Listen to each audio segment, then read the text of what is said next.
중학교 때 다닐 때 집이 불에 탔습니다. 그 집은 목재로 만들어진 오래된 집으로 비도 새는 낡은 곳이었습니다. 하지만 저를 포함해서 가족 모두가 이 집에 마음에 들어해서 애착을 가지고 살고 있었습니다. 만약에 집에 인격이 있다면 그녀도 우리 좋아했을 거라고 생각했습니다.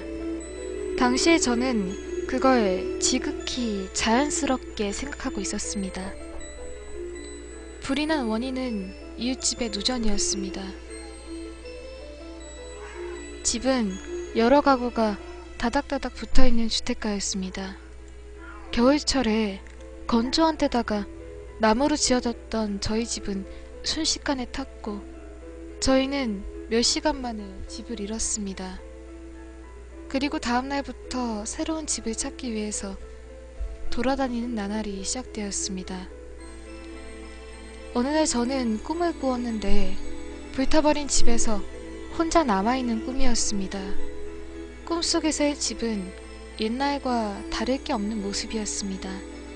전 부엌에 서서 불이 났던 건 꿈이었나 보네.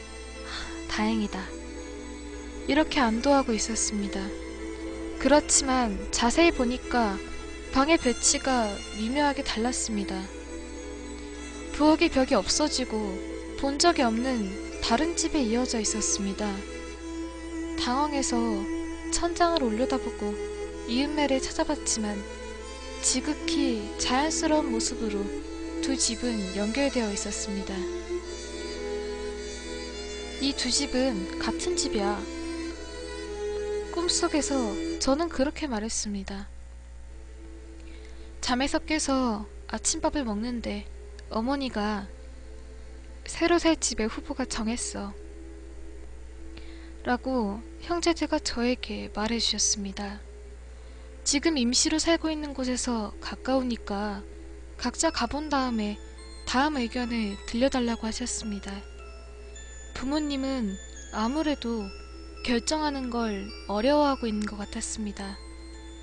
그날은 주말이어서 학교가 쉬었기 때문에 저는 바로 그 집을 보러 갔습니다. 그리고 바로 전 알아차렸습니다. 분명히 본 기억이 있었죠. 이 집은 그날 밤 꿈에서 봤던 그 집이었습니다. 시험 삼아서 부엌의 천장을 보니까 꿈속에서와 똑같은 벽지가 붙어 있었습니다. 마치 꿈속에 있는 것 같았습니다.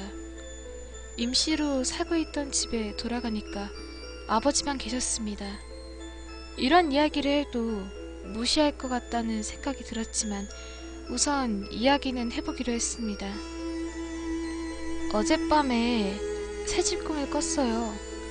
전에 살던 집이랑 이어져 있었는데 전에 살던 집이 여길 소개해준 것 같아요. 평소라면 신경도 쓰지 않을 이런 어린아이의 쓸데없는 말이겠지만 아버지는 그러냐? 라고 말했습니다. 네가 그런 꿈을 꿨으니까 그 집으로 해. 다른 형제들은 아직 그 집을 보지도 않았고 어머니도 안 계셨는데 아버지는 선선히 그렇게 정했습니다. 그로부터 10년 정도의 시간이 지났고 이제 저와 형제들은 결혼을 해서 집을 떠났고 부모님도 다른 집으로 이사를 가셨습니다. 그렇지만 아직도 저는 그 집이 옛날에 살던 집에게 소개받은 집이라고 믿고 있습니다. 그런 집에서 살 수 있어서 행복했었던 어린 시절이었습니다.